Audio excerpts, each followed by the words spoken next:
Olá, galerinha do 7º ano, bom dia! Vamos iniciar o nosso estudo de hoje? Então, eu sei que você já assistiu o documentário que eu passei sobre a origem da vida e nós vamos hoje falar sobre as características dos seres vivos, tá? Tudo que tinha falando lá sobre o que a ciência sabe, o que a ciência pensa a respeito da origem dos seres vivos. Então, nós vamos começar definindo um ser vivo. Um ser vivo, ele tem que ter, todo ser vivo tem célula, ou seja, corpo, né? Não tem como ser um ser vivo se não tiver um corpo. Então, aqui a gente tem um exemplo, tá? A célula é o menor corpo, tá? Do menor ser vivo. Todo ser vivo tem metabolismo energético. O que é o metabolismo? É a capacidade de comer, de fazer alimento, no caso as plantas, é a capacidade de obter energia para sua sobrevivência e manutenção. Todo ser vivo tem que ter capacidade de reprodução. Se não faz a reprodução, não é ser vivo. Então, essas três características básicas, elas diferenciam um ser vivo de uma rocha, por exemplo. A rocha, ela não tem metabolismo, ela não se reproduz, ela não tem um corpo vivo, né? Ou seja, não é formado por células, tem que ter uma célula pelo menos para ser um ser vivo. Então, o ser vivo precisa ter todas essas três partes. Tem que ter célula, ou seja, corpo, tem que ter metabolismo energético, e tem que ter capacidade de reprodução. Então, nós vamos falar agora o que é a célula. Então, as células são as unidades funcionais e estruturais básicas dos seres vivos. É a menor parte viva de um ser vivo, tá? É a menor parte viva capaz de ter um metabolismo energético e capaz de se reproduzir, tá? Então, é a menor de todas. Se não tiver a célula, então não é vivo.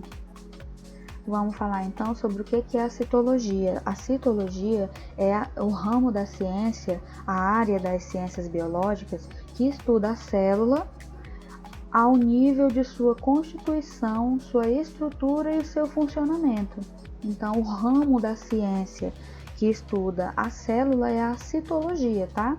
Então, a palavra citologia vem de cytos, tá? Que cytos quer dizer célula e logos quer dizer estudo. Então, nós vamos ter cito, que é igual a célula, mais logia, que é igual a estudo. Logo, nós temos o estudo da célula. A origem da citologia.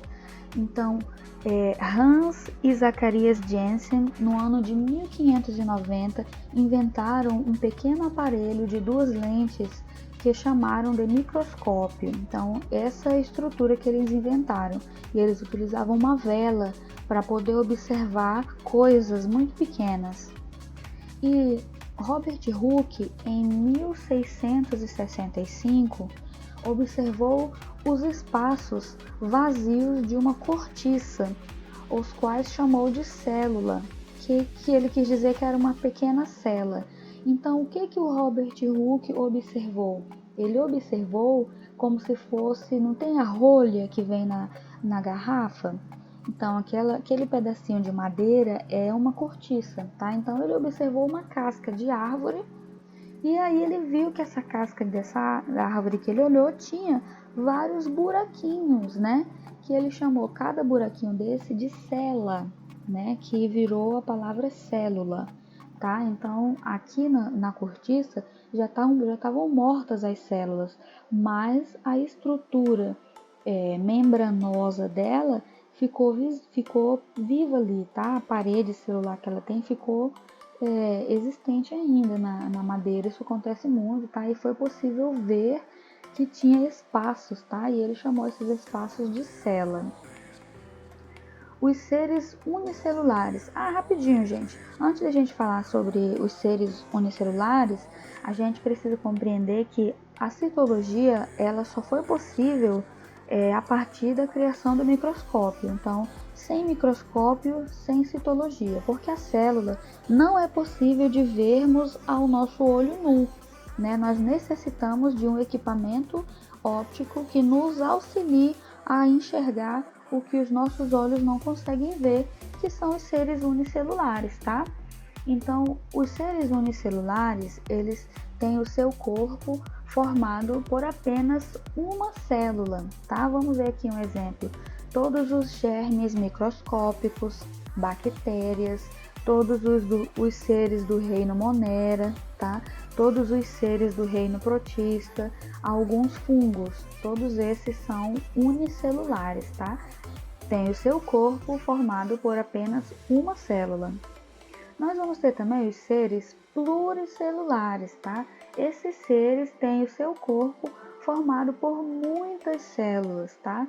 Quem são? As plantas superiores, tá? Não vai se enquadrar no quesito algas, porque algas têm unicelulares. Animais, todos os animais, tá? Alguns fungos, tá? Então, isso daí são aqueles reinos que a gente já estudou faz tempo, tá? Nas primeiras aulinhas online a gente estudou sobre os 5 reinos, né? Então a gente já viu que 2 reinos são completamente unicelulares, tá? Que é o Monera e o protista. E o fungi, ele tem representante unicelular e representante pluricelular, mas que plantas e animais são pluricelular, tá? Então, os 5 reinos aí pra gente também relembrar.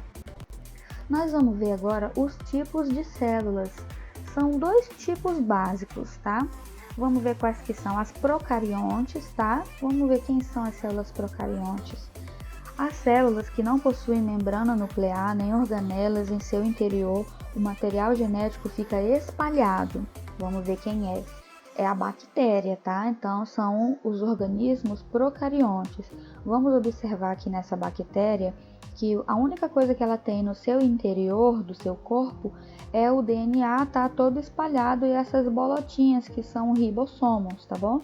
Ela não tem mais nada, tá? Ela vamos pensar a palavra pró significa primitivo, tá? Então, a célula procarionte, ela tem uma estrutura primitiva, uma característica primitiva.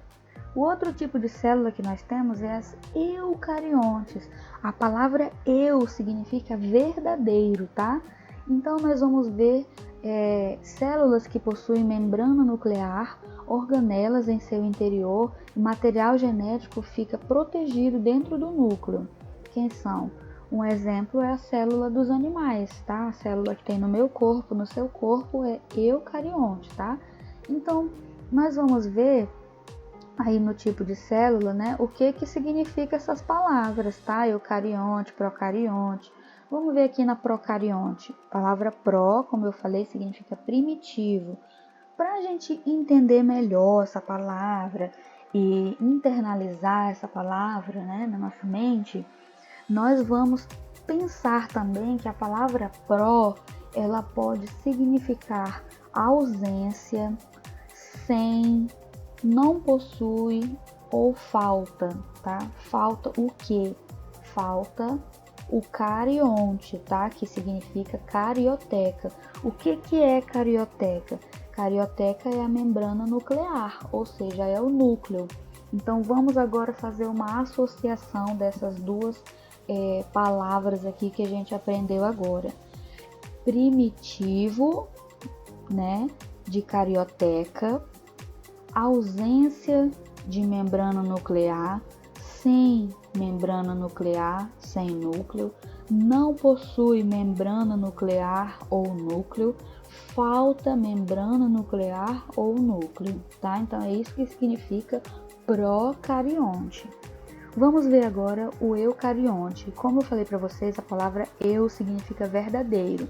Então, a gente vai associar essa palavra aí, verdadeiro, com presença, possui e tem, tá? Então, vamos ver o que é carionte. A gente já sabe que é carioteca, tá? Então, tem verdadeira carioteca ou carioteca verdadeira, tá? Mas eu significa verdadeira, verdadeiro. Vamos ver agora a associação dessas duas juntas.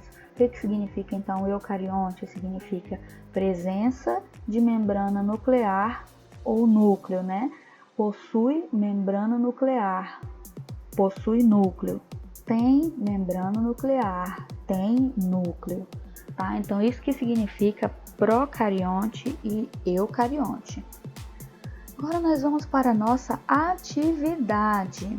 E você vai resolver as perguntinhas da página 18, 19, 22 e 23 do seu livro.